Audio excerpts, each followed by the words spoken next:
Over the past few years, I've found that intermittent fasting has been a great tool for keeping in shape, and I'm often asked how I do it. That's why I'm thrilled to introduce you to this season's sponsor, the Simple Life app. They are a clinically proven weight loss tool that has helped millions of users lose millions of pounds.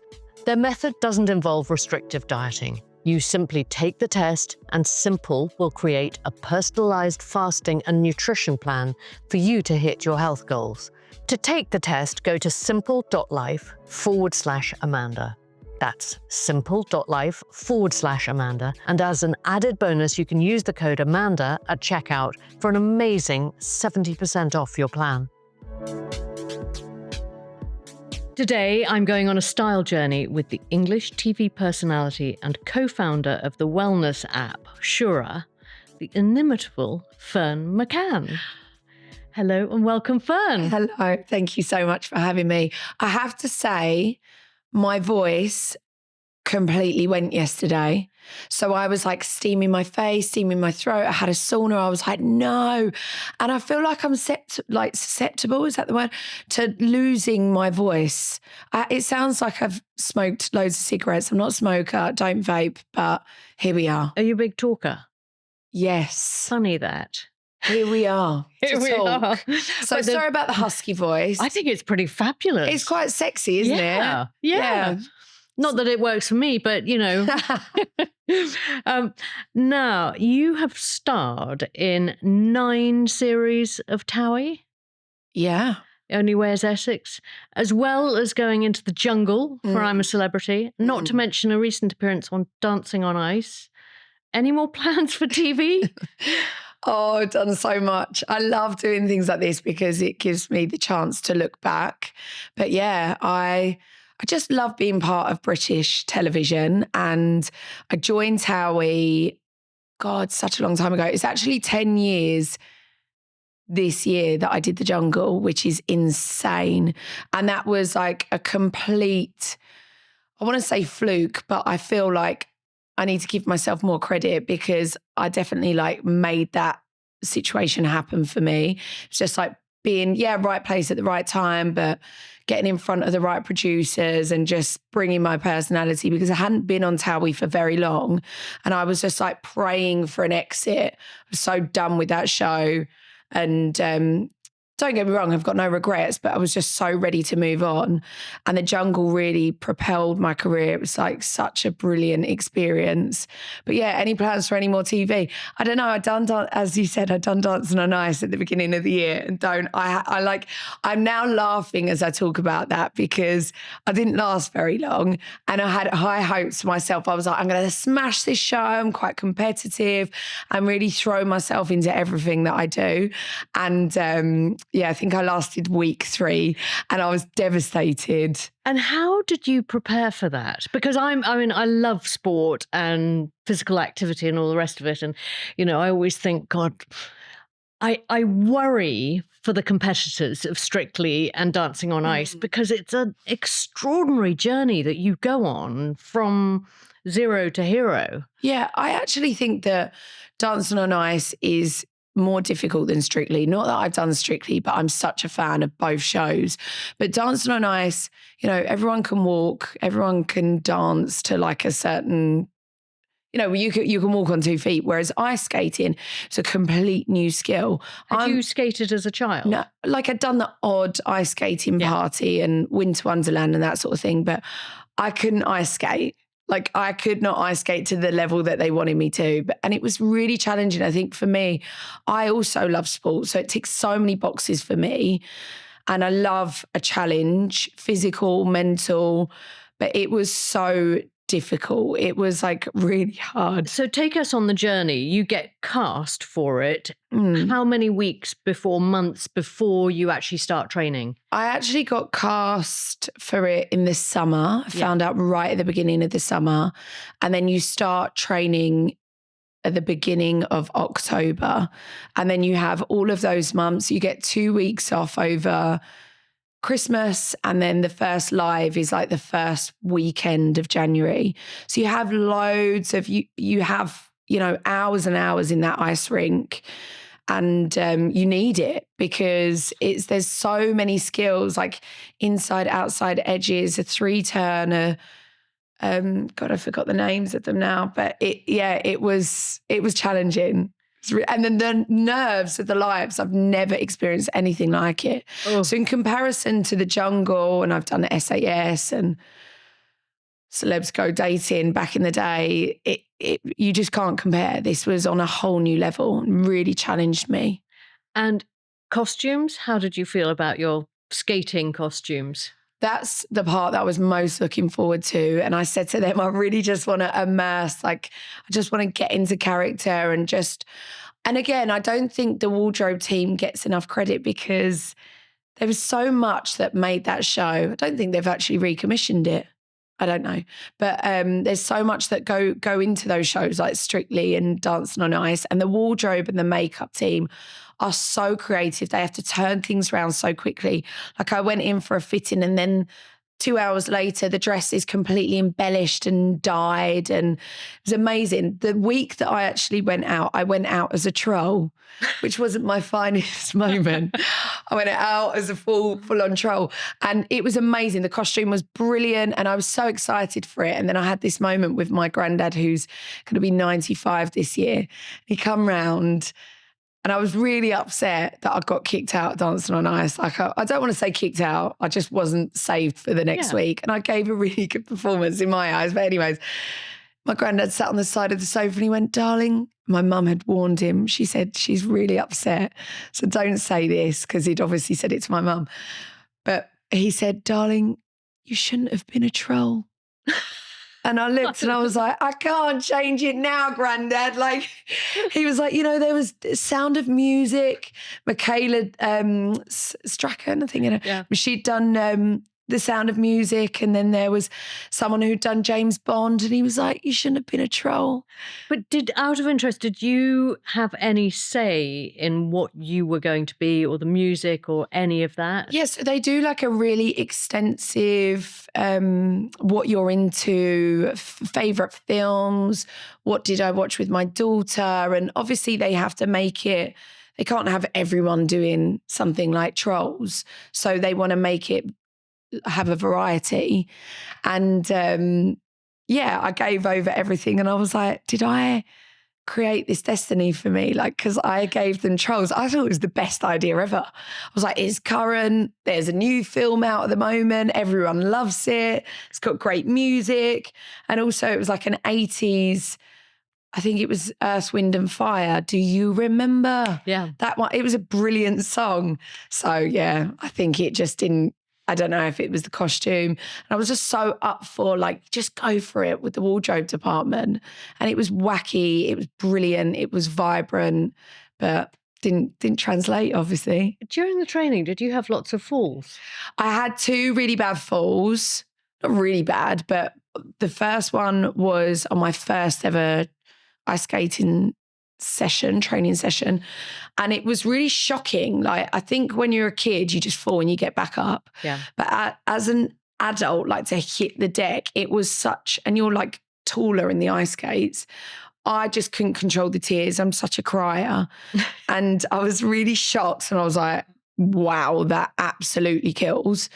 Don't want to do that again. It really hurt, really, really hurt. And then the next one was my first, after the Christmas break, my first rehearsal for the first live. So that knocked my confidence.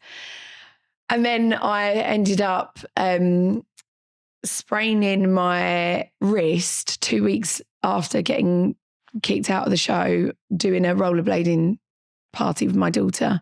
So then I couldn't ice skate on the final. Oh. I know. That was my Dancing on Ice journey. So do I want to do more TV? Yes. I think maybe I'll think about if it's as challenging as that. Physically very challenging. I mean, you have lived a lot of your adult life in front of the cameras. Mm. How did it feel going from private Ferne to very public Ferne? That was quite, not an easy transition for me, but it was a transition that I was totally up for. I've spoke about this so much, but when I was younger, I really wanted to be famous. I really wanted to perform. What drove that? I don't know, because I actually saw something on Instagram the other day saying, if your child wants to be famous, it means that you're doing something wrong because they want to be seen. But I would challenge that. Like, I think I really wanted to be known. Like, I really wanted to perform. I wanted to be on stage or be an actress, and just had this burning desire. And I think really I just wanted more. When I left school, I didn't know what I wanted to do. And then I trained to become a colorist and worked at Vidal Sassoon's in Covent Garden, which was great, but it was just boring. Like, it didn't excite me. I wanted so much more. And I had the opportunity to join Towie and never looked back. But yeah, the price of fame, I've definitely had my ups and downs. But yeah, I wanted to be in the public eye. Tell your story as it unfolded. Yeah. I mean, you're refreshingly open about your mental health, and you've launched this app. Yeah. Tell me a bit about that. So it just made sense for us. When I met my partner, Laurie, we bonded over our trauma, which sounds like the maddest thing, but I had been single for a while and just been sort of unlucky in love, and been in some really like shitty relationships. And I just thought, do you know what? My next person that I meet, I sort of surrendered my love life and wasn't focusing on it. But I was like, the next person that I meet, I'm just going to lay all my cards out on the table, warts and all. And then he done the same, and we really bonded over that. We had like really different upbringings, different views on mental health, but knew we wanted to create something that could help people and heal people. I've definitely been on a journey of healing, and it just made sense to launch an app. He's into tech and health tech now, so it was like the perfect combination. And how does the app work? So we started it as B2C, and now it's predominantly B2B, and it's a well-being suite. It's got everything from meditation to lifestyle to an AI chat therapy bot, which is it took my time to get my head around that, but there's so much for any individual. So I'm having a wobbly moment in the middle of the night. I go onto your app? Yes, and then we have all different types of content from different experts that have recorded. So meditations or breath work. There's a breath work piece if you're having a panic attack or if you just want to center and ground yourself. So for me, like when I shared this sort of stuff on my Instagram, obviously it's very popular now. I think people are like, what do you actually do? Where do you start? It's such an overwhelming space. So it's simplifying it for people. And we know that everyone doesn't have the same journey. So it's about creating something for everyone, really. Which bits are the bits that you find really useful for you in your life? I think the positive affirmations, but also having that positive content that it's titled for all different types of topics, really. And you can find something that is exactly what you need. And it's just listening and just like centering yourself. Because as a well-known face with a huge social media following, some of the comments are lovely, some of them aren't. How do you deal with that yourself? Because it's very personal, isn't it? When I know even my small following, when I read something that's sort of a bit scratchy, I sort of think, ooh, okay. But then you have it on steroids, really. You have, thousands of comments coming in, not hundreds of comments coming in. And I just wondered, how do you read them all? How do you let it slide off you? Yeah, I see them on my social media. I don't look on the Daily Mail comments or on those sort of publications because they can be super, super critical and cutting, and yeah, it can really hurt. Whereas on your social media, you have a level of control, and I feel like sometimes ignorance is bliss, so you can hide certain words that you don't see. That's interesting. It's really powerful. Yeah. And they then don't show up on your, I mean, some people could think you're like cheating your way out of only having nice comments. But for me, I feel like to protect your mental health, anyone that has an open profile, it's so valuable, because you, especially even since Towie, I had sort of the same comments, and then you go through certain things in life and they end up in the press, and people tend to say the same sort of things, and people don't forget as well. So they will, you know, if something happens, they'll say that for the rest of your life. And so you know the sort of words that will pop up. Yeah. So just by adding a little list, curating a little list, you don't see them, they don't show up in your page, and then you can, Clever. Sleep. Sensible. Sleep well at night. Yeah. Now, today we're going on a style journey. Tell me about what you're wearing. Okay, I'm actually really excited that I'm wearing this. I feel like the butter lemon colour is really on trend. Properly on trend. And it's trend. Great on you, by the way. Thank you. Difficult colour to wear. Not everyone can wear it, but it's really good on you. I'm going to tell you, thank you so much. I'm going to tell you where it's from, because I've still got the tags in. I'm not sending it back, by the way. This is me rushing out the door because I'm going to wear it multiple times. And now you've forgotten where it's from. Yes, it's from Revolve. Yes. But it's Favourite Daughter. And I actually got the skirt, well, it's Skorts, which is, I've recently started tennis. I had to fill my ice skating void with something. Yep. So I've recently started tennis, and I'm loving like athleisure out. Yeah. And also, I know, because I'm not really an on-trend kind of girl, but I'll hear little bits and bobs on social media, and I know that the sort of workwear trend, I love a blazer, the workwear, wearing it out is on trend as well. So love a Skort, teamed it with a little vest, and then wearing these trainers. Gola. Gola, which it's the first outing. And again, like, love that sort of tennis chic trend. Yeah. So this is quite rare for me, because normally I would be in a pair of jeans and a vest. So I feel like, really, you can tell I'm impressed and proud of myself. No, looking very chic. Thank you. The vest comes from where? Where are your vests from? The vest is River Island, but my favourite vests that I have are from Meshki. They're like really soft. I love something that's got a bit of a stretch, but also you can like ruffle up if you want a little gap between your vest and your jeans, but also nice that you can tuck it into your jeans that isn't gonna rise up. You grew up in Essex. Were you very aware of your parents' style growing up? No, but my mum has amazing style. She's actually got her own little style Instagram, which lovely. I massively encouraged her to do. How old is she? Yeah, she's 66. Good. We need more women of her age. Yeah. And she's inspiring other women. Yeah, she's so cool.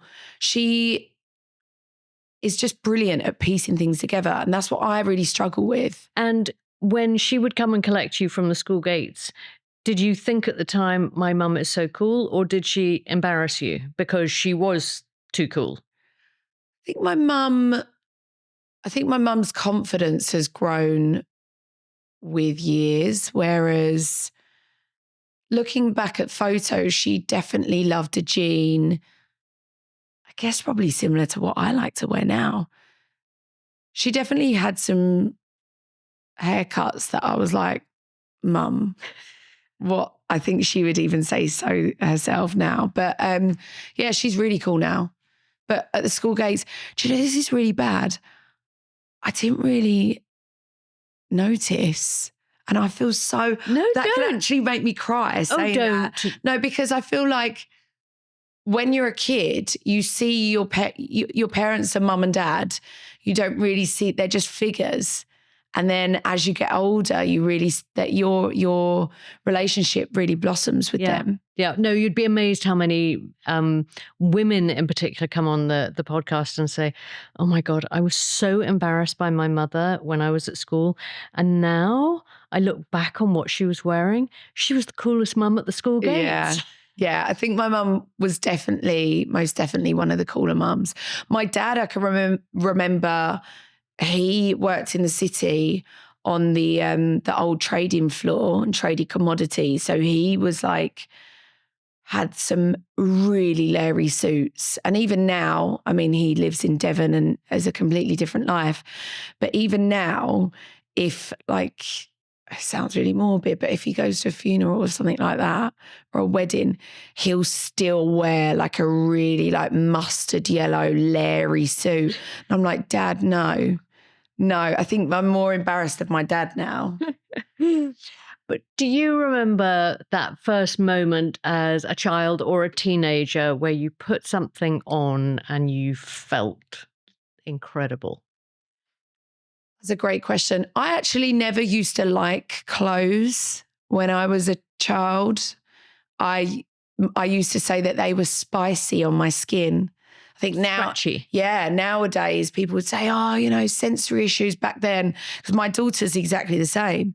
She's getting so much better now. And she's got a real individual, like distinctive style, and she knows what she wants to wear.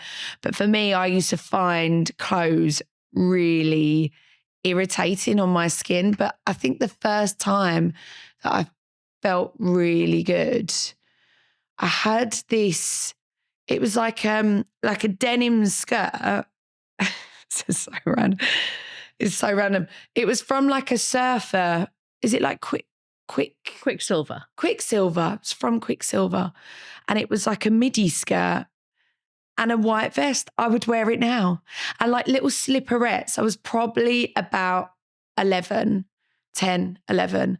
And I just felt so amazing because I think it was probably the first time that I chose my own outfit. Did you choose that yourself? Yeah. But my mum dressed me and my sister all in the same, really floral, out there bits and bobs. But yeah, that was probably the first outfit that I chose myself. Did you wear a school uniform? I did, yeah. Yeah. Good memories, bad memories? Yeah, I definitely pimped my school uniform up. So I loved a tank top. My skirt was way too short. But is that because you rolled it up? I rolled it up. I always wore a short sleeve shirt with a tank top.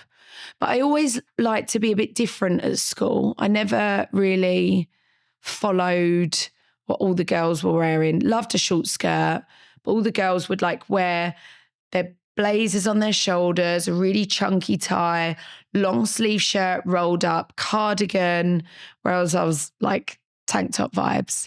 And I did the same in the jungle. This was my favorite part of the jungle, is that I fashioned up, because you only get a certain amount of clothes. I wanted to ask you about how it felt to be in the jungle ineffectively in a uniform. Yes. So I really enjoyed, we all had a bandana and I ripped mine apart and tied it round. I French braided everyone's hair who had longer hair in there, plaited my hair, tied it around here, made a little neck scarf with the bandana, and it was so hot in there. So I had a few spaghetti strap vests, but I pulled one down to make it into a skirt because you only had trousers or shorts. So I made it into it was boiling. It was so boiling. And I didn't want to continue to just walk around in a bikini because I knew that would just be on the front cover of every single newspaper. So I pulled down the vest, and I loved all of that. I love like making it my own. And did you, as a teenager, did you customize a lot of your clothes in the same way? Definitely ripped the jeans, cut the jeans. Yeah. And do you know what I think is such a shame is that, not for everyone, but for me personally, as I've got older, I've lost that creativity. And what I bloody hate about social media, don't get me wrong, its place. And I've got a love-hate relationship with social media. But what I hate about social media, and I have this conversation all the time with my best friend who's also a stylist, is that I feel like you lose your style a little bit, and you looking at people and you think, oh, that's supposed to be, you know, in fashion. Like, for example, there's these, right. So I was just checking your feet that you didn't have them on, because I was like, I didn't want to. What are they? No, because you know when you're like, do you know what I hate? And someone's like, like these? Right, no, this is not throwing shade at anyone, but there's these loafers. I'm not going to say the name of the brand because it's very premium.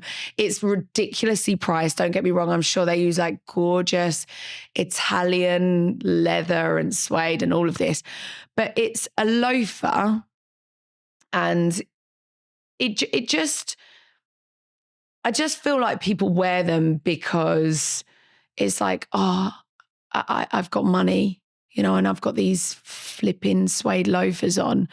And to the point where I was like, do I need a pair of these loafers? And I don't like them. It's not my style at all. Like, I'd rather be in like a little kitten thong, you know, them lovely, like a flip-flop. I'm not selling them with here. a little kitten. With a little kitten and lovely. a baggy jean and a T-shirt, just cool vibes. And I think whatever floats your boat, if you like the loafers, wear the loafers. If you like something more cool and casual, wear that. But I think the problem with social media is you follow certain influencers and you think, I should be wearing that. And then with me, I feel like I lose my individual style. The other day I spoke about it, and it knocks my confidence, because I'm like, is this even cool? And then it's that you post in to get likes and to get that validation. And then if you don't get the likes, then your outfit isn't cool or on trend. And it's just a real head. Not going to swear, but yeah. That's right. Bleep. Now, you grew up in Essex. You live in Essex. And there are some fairly pejorative stereotypes attached to the term Essex girls. Yeah. Would you say any of those apply to you? So yes, a fake tan and a lash. I like a subtle lash. I don't know. Is it like short dresses, mini dresses? I mean, it's the bodycon dress. It's whatever you want it to be, really. But yes, I wouldn't say that you are typically. No. I think joining a show like The Only Way is Essex, I knew that I wasn't all boobs and tight dresses, and I knew that I had a slightly different style, and I really homed in on that. I mean, talking of that, how did you cope with the wardrobe needs for that? Does the show help you? Do you do it totally yourself? Do they give you some assistance and budget? And how does it work? No budget. It's all completely done yourself, and because it's a reality show and they want to film you. But I was told once to glam up. Yeah. What, too many white tanks and jeans? I was wearing just like an LBD, and the exec was like, I thought you was going to bring more glam. And I kind of understood what he meant, because he was like, we're only filming this, you're cropped. We're not seeing anything. So I definitely felt the pressure to do more. But yeah, on shoot days and things like that, they obviously provide the clothes. But yeah, now I actually love to glam up, but it's a different kind of glam to what was seen as glam on Towie. Like, I love doing a red carpet. Don't get me wrong, I get really nervous for them, but so I love creating. So how do you go about creating your red carpet look now? So I love the creative side of it, and to create a story or like a look. Me and my friend, again, who's my stylist, we're always like, let's create a look. And we will take the event and get inspiration. We'll look at what I've done before. So recently I went to the Olivier Awards, and I was lucky enough to have a dress from Galia Havre, and it was really cool, actually. It was black sequins with an orange piping, And then they had just some of this piping left, and we tied it around the neck as a choker, and sort of, I guess it was quite gothic. It was very cool. What I loved about the Olivier Awards, it was my first time, and I'm a big fan of theatre, was that it's kind of a classical event. However, I think that was a bit of a misconception, because theatre, it explores all different types of stories. So you can really be inspired by that. But I loved my look and, the hair. I love being part of, like I said, the whole creative, and tying it all together. What did you do with your hair and makeup to go with that gown? So it was a gorgeous sunny day, and we went really sun-kissed and bronzy, but the hair was, I guess it was sort of, and this sounds like a mismatch of styles, but it was, could describe it like Pamela Anderson, when she had the bits coming down. So it was really gorgeous, but it was, the dress was, I guess quite gothic. It reminds me of, Megan Fox, when she does a red carpet, she's now, she goes out with a guy from a band, and now she's really influenced with his style. Sort of reminded me of her style. But I will like to draw from all different types of inspiration and just tie it all together. Now, obviously, your fame and style has led to different collaboration opportunities. Any in particular that you're really excited about at the moment or going forward? So I am due to launch my own podcast called Every Cloud, which I'm so looking forward to, because I think now I've come at a point in my career where, like you said at the beginning of this chat, I've been so open with my life and my personal life that now I'm like, I pressed pause on doing reality TV at the end of last year, and now I'm so excited about exploring different passions of mine. So it's a mental health podcast, and overcoming trauma and exploring different people's healing journeys. And, everyone's got a story, haven't they? They do. And I love the title, actually, because I found myself using that term, silver linings, after a real change in my life, because there are silver linings. There are. Every, even, I hate to say it, a lot of trauma and change, there are silver linings. Always. If you are open to them and choose the positive rather than the negative. It's a good point. I think when you're in the thick of trauma and when you're consumed by it, it's difficult to see those silver linings. But after every cloud. But yes, when that cloud passes, you sort of think, oh, yes, that's good. Yeah, there's so many wonderful learning opportunities. And, I feel like trauma is just, it's always going to bump you into maybe the right direction. Not that we think it or feel it at the time. Yeah. So I'm excited about it. But I've had some amazing opportunities over the years and had different ranges and that sort of thing. But just really excited to have this time now to explore projects that align with who I am now. Yeah. So moving a little bit away from the fashion side of things, more into the wellness space, would you say? Yes, yeah, definitely. I'm big into my wellness and healthy living, food, spirituality. I mean, talking about wellness, are you a mood dresser? Do you find yourself reaching for particular clothes to either cocoon you or empower you? I do love a pair of really soft pajamas.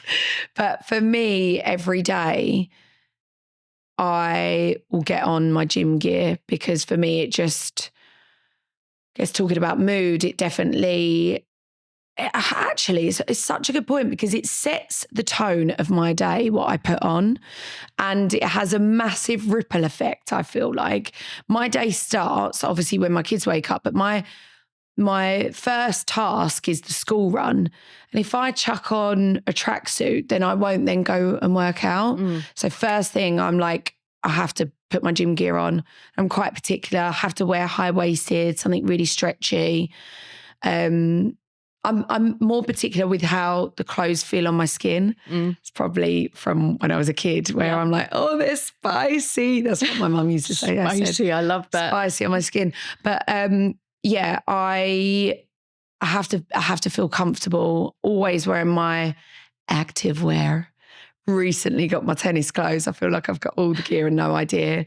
So that's a real vibe at the moment. But yeah, if I was just opting to be cozy and comfy, I'd probably just wear some really gorgeous, stretchy, oversized pajamas. If I'm such a home person. So is that stay at home, chill out, Fern, in the evening? Yes, exactly. And cooking. Date night, Fern? Don't really get many of them, if I'm honest. But when we do, date night, I love dressing on holiday.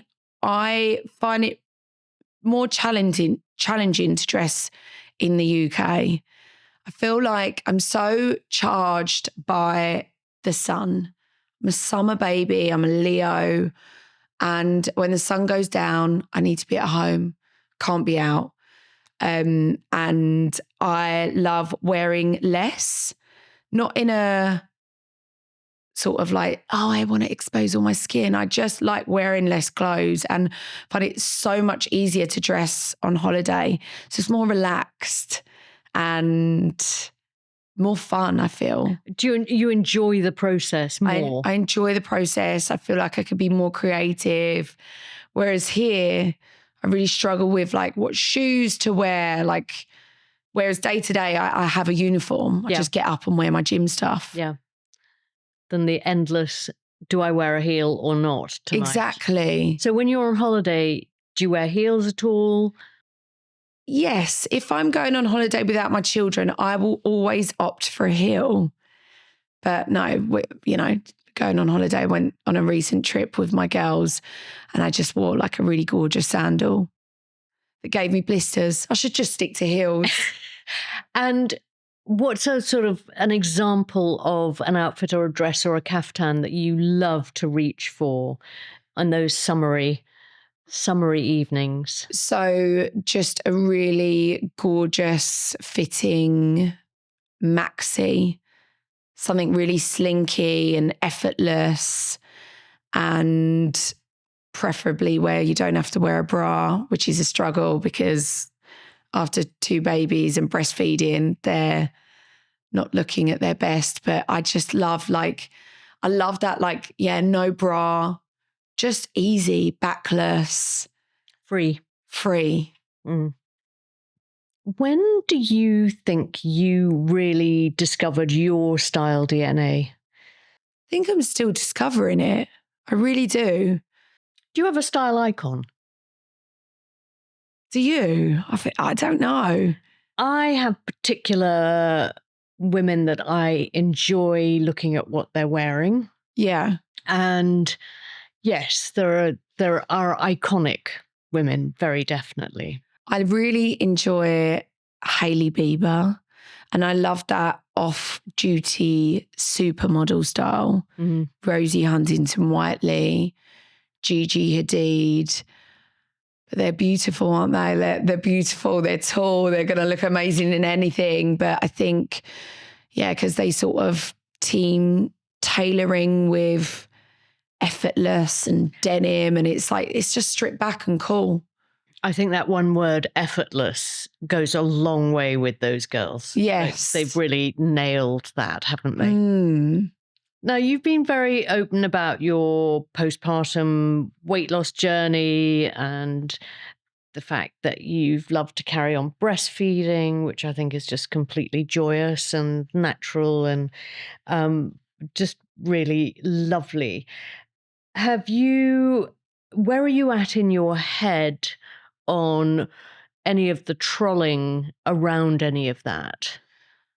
I think with breastfeeding now, I feel like it's my responsibility to continue to share it, because for reasons it does cause, it's like it splits hairs, and some people get it and some people don't, and some women find it triggering, which I completely understand. But at the same time, I want to continue to be, it sounds a bit like not, you know, if I'm saying I want to continue to be the advocate, people are saying like, you know, use your platform and continue to talk about it, because I think that it's a community that, especially when you breastfeed past a certain age, women feel embarrassed and it's not the norm. And to me, it just feels completely natural. And it's so the norm for me and Finty, our baby, my baby. I didn't think that I'd be breastfeeding this long, but we are, and it doesn't feel long to us at all.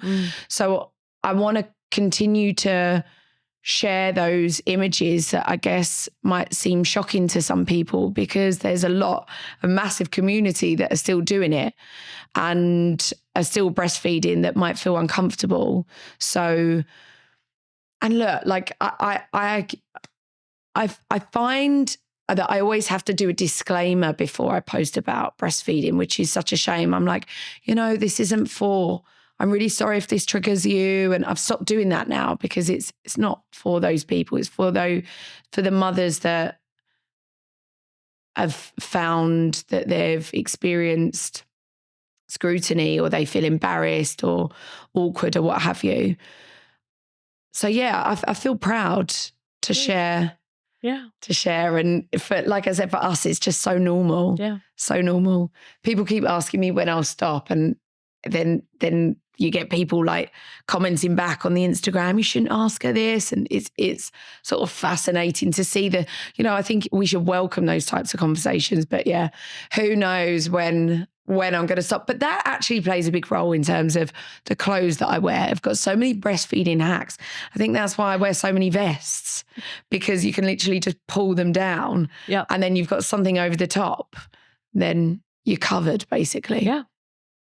Good for you. Good for you. Let's talk about beauty. As a well-known figure, your looks are part of your currency to a degree. And I just wondered how you feel about the aging process. There's a weight in those sighs. I know. Because I tell you where I'm currently at is that I feel like, and I'm so into positive self-talk, positive affirmations in the mirror, but I'm noticing that I'm aging, and I'm like, oh, you know, when you catch yourself, and I'm like, oh, wow. Even to the point where I feel like I've aged so much this year.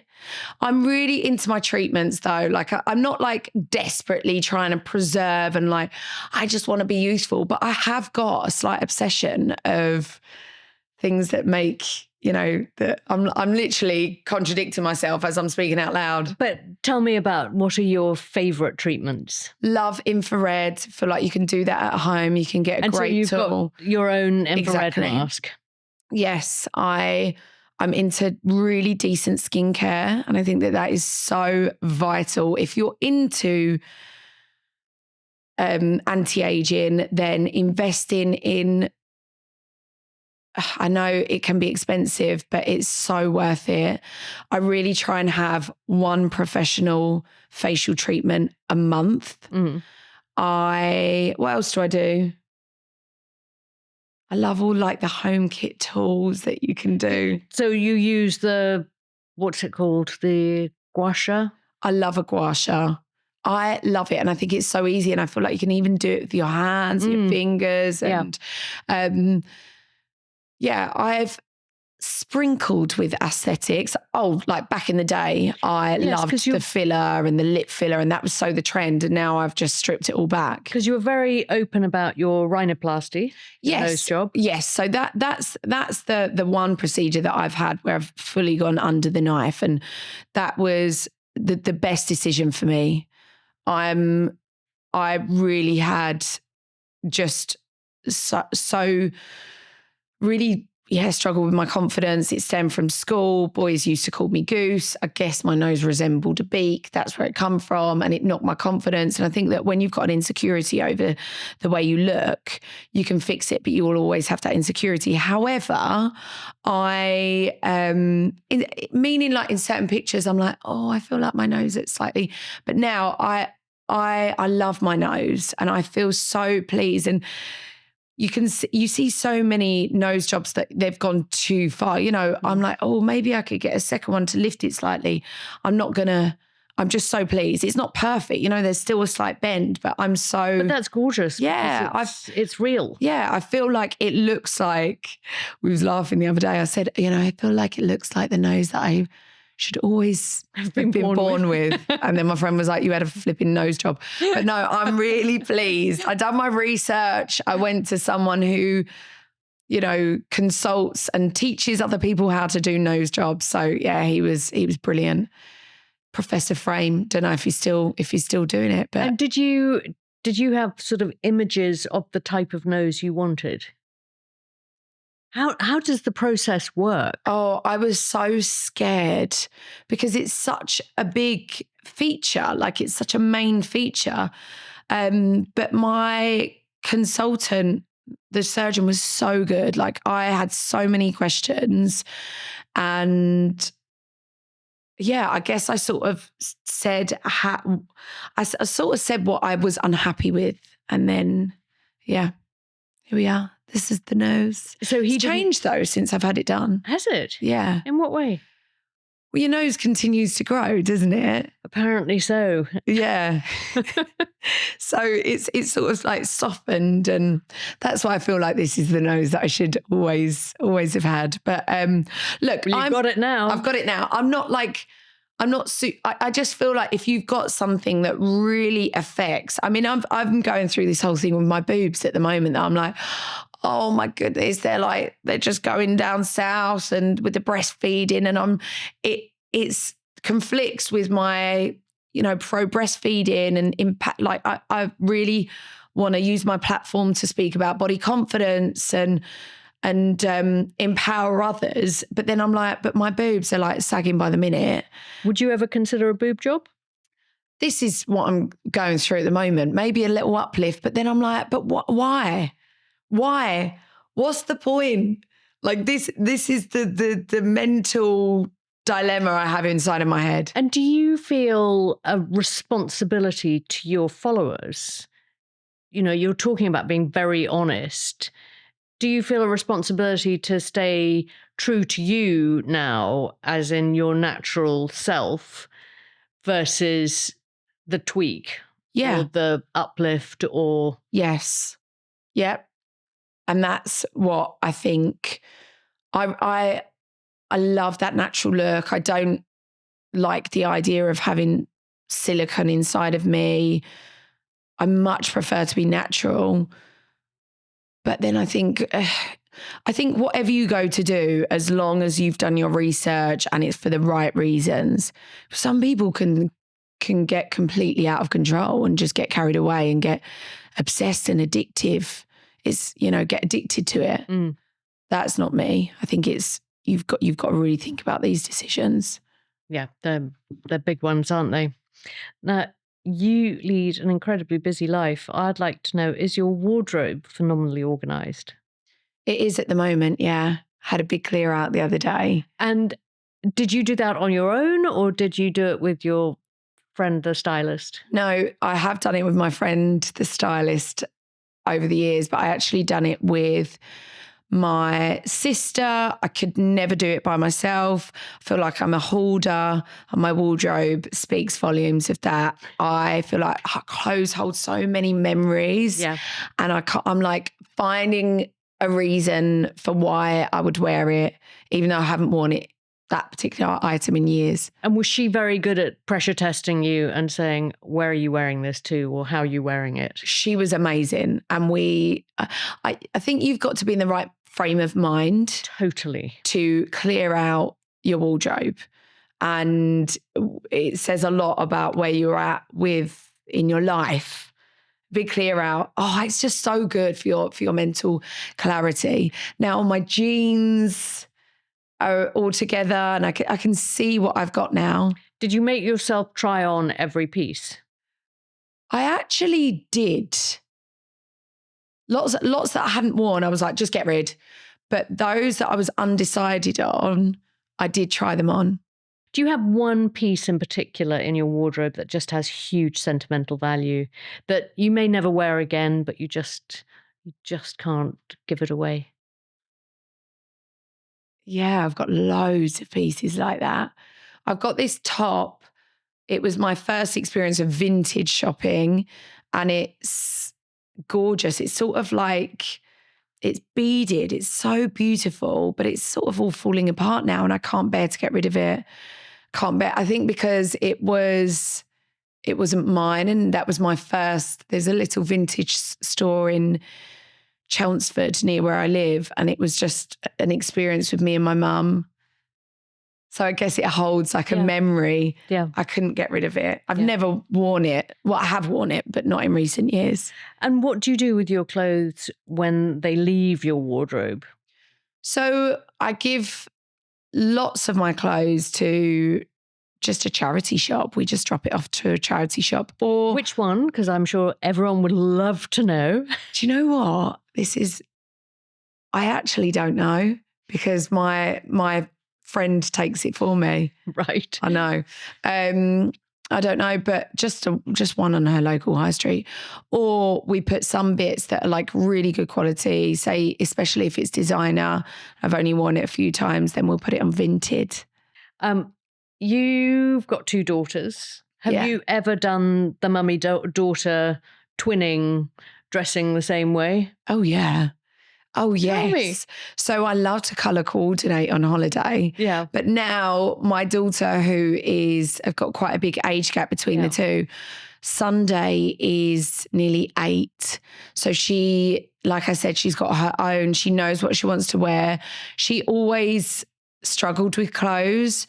And I think now looking back, it's just because she just had such a clear vision and she knows what she wants to wear. And now sometimes she likes to match all of us, but it will normally be like a colour. So if I've got like I wore like a gorgeous lemon, similar colour to this, I guess, a lemon maxi on holiday. And then the girls had cute little lemon dresses on. Would you say you've had a worst fashion moment? Oh yeah, I've had loads looking back. Give me a for example. My first time that I went to the NTAs, I wore this dress, which actually I don't think it was bad. It was like a heavy satin, 2-tone.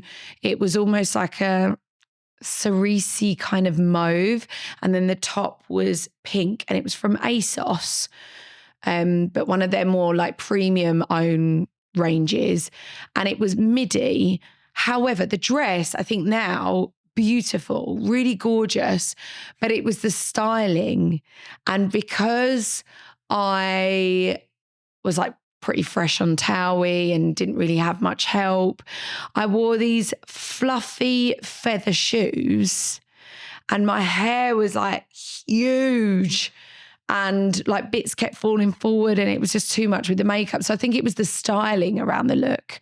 Whereas now if I was to wear the dress, I'd probably just have a really clean, like sleek my hair back, really subtle because the dress was pretty stunning and just like a really gorgeous court. Just keep it really sleek. Do you still own that dress? No, I'm sad because I always talk about it and think about it thinking, oh God, what did I look like? I'd love to have it again and wear it, have another chance to redeem myself in that number. Let's talk about travel. Are you a good packer, bad packer? I've got so much better. So much better. You know, I'm a real sort of like slapdash kind of, not slapdash actually, just I'm quite an impulsive person and just like throw it all in and hope for the best. Whereas now having my children, I've had to become more organised. So less chaotic and yeah, like I think it's all down to what you pack. My most recent trip, I planned all my outfits before. I tried them on and I felt so stress-free. Did you take a snap? Yeah, took a little snap, made a little folder, Mauritius looks. But I didn't actually wear half of it. You know, you end up just sort of, I love those type of trips that it's like island life. You go out and then come home in the same look. It could just be like a bikini, go from day to night. But it's quite nice traveling with the knowledge that you've thought it all through and you're sort of covered for everything. Yeah, I'm so much more organised. I never was like that at all. What luggage do you use? As in brand? Yes. So it's called It Luggage. Really nice, stylish, gorgeous. Yeah, I mean, there's so much out there and those. Do you know what I don't get? Is those really chunky, they look unreal, but those chunky metal robust ones, because I don't think you can get a lot in them. And for you want to get as much as you can in them. Like nappies take up half of the suitcase, which is, it blows my mind because I think to myself, where you're traveling, like where we were traveling to, I'm gonna be able to buy nappies, but you buy everything and pack it for the whole of the trip. But then you're done. And stress-free. Yeah. Do you have a guilty secret brand? I'm gonna say something, but I feel like it's not a guilty secret at all. In fact, I think they are thriving and having their moment. And that's why I love them so much, is Marks and Spencer's. They are killing it with and I feel like where I'm at with my style, I really enjoy their pieces and I trust them. I feel like if I'm going to buy a piece from them, it's not going to last for a couple of washes. And it feels kind of premium. But yeah, like my perception of Marks and Spencer's back in the day was like something that my nan would wear. Whereas now I really enjoy, I feel like they're having such a moment. If I said to you, you can only dress in 2 brands, one high street, one designer, which 2 would those be? Maybe M&S. I love a Zara jean. I just feel like I buy so much on Zara and their jeans are amazing and fit me really well. And I'm 5'8". I'm probably, just over 6 foot in heels and the length is just superb. Can't stand it when you buy something and it's like, no. Yeah. If it's meant to be at your ankles, get it. But not if you purposely bought it to be touching the floor. So Zara for high street and designer. I'm not really a designer kind of girl. However, I love a designer shoe and I love a designer bag. And so where would you go to for the shoe and the bag? Well, my recent purchase is Miu Miu for my bag that I have with me now. I absolutely love Prada bags. Let's spin on some quick fire questions. Yes. What fashion advice would you give your 20-year-old self? Just wear what you want, wear what feels good. And I think if it feels good, it's going to look good. Fashion trend or era you'd most like to see make a comeback? I love 90s fashion.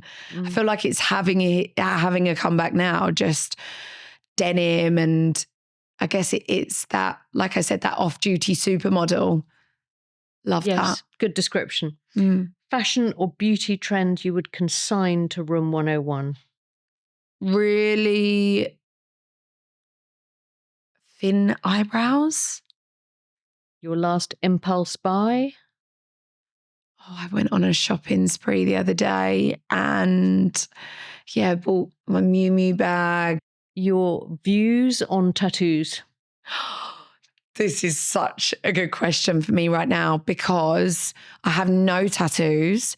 My partner's covered in them, but I pretend that I can't see them. No offense, but I'm not really into them.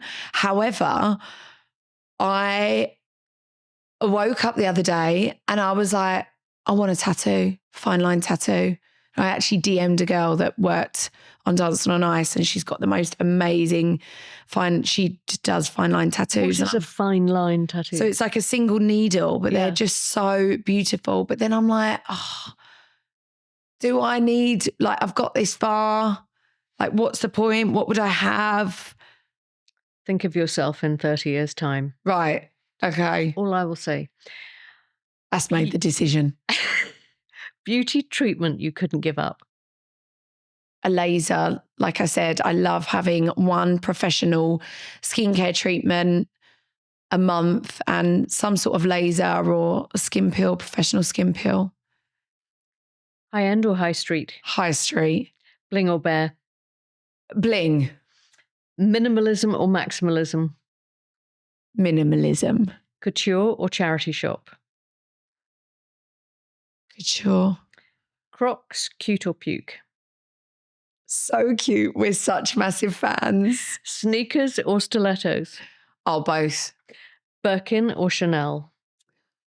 Chanel, because I don't have a Birkin. Buying my first and only Chanel was such a big moment for me. Boyfriends or wide legs? Stop. Oh my goodness. I'm going to have to say boyfriends, aren't I? Because I'm engaged. No, boyfriends or wide leg jeans. Oh my God. Stop it. No, I'm so embarrassed. Kill me now. I'm going to go all red. That's right. You must have thought, why is she laughing so hard? I thought you meant being in a relationship or like wide legs, having open, like having sex all the time. I can't. No, I'm really hot. I've got to take the blazer off. Boyfriend or what? I can't. I love that. That's why I was like, I can't believe you've just asked that question. I just asked you if you want your legs open. And do you know why I paused? I was like, have you asked every single guest that? And what have they asked? Yes. Jeans? I can't. Denim? Denim. Boyfriend. I will stick with boyfriend. Oh, I've gone all hot. Boyfriend. Boyfriend, fiance, denim and boyfriend, jeans. Yeah. Bodycon or boho? Boho. Sports Luxe or rock chick? Oh. Sports Luxe. Red carpet or relax? Relaxed. Trend or style? Style. Colour or monochrome? Oh, colour.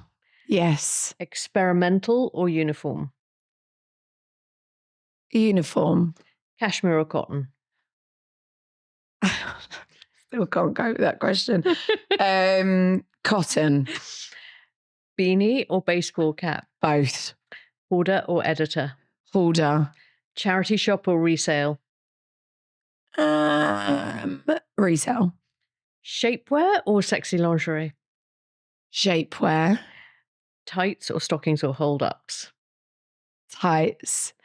Bikini or one piece? Oh my goodness, bikini. And finally, my traditional last question. At the end of the day, what do you or don't you wear in bed? I wear pajamas, short pajamas, really stretchy, and I wear bed socks every single night. And my partner thinks it's the weirdest thing because I have a bit of a ritual. I wear the bed socks and then as soon as I get in bed, they then come off. But I wear them all of like 5 minutes and I take them off whilst I'm awake. I don't sleep in them. But my temperature, like if I get in without the bed socks, I'm freezing. So odd.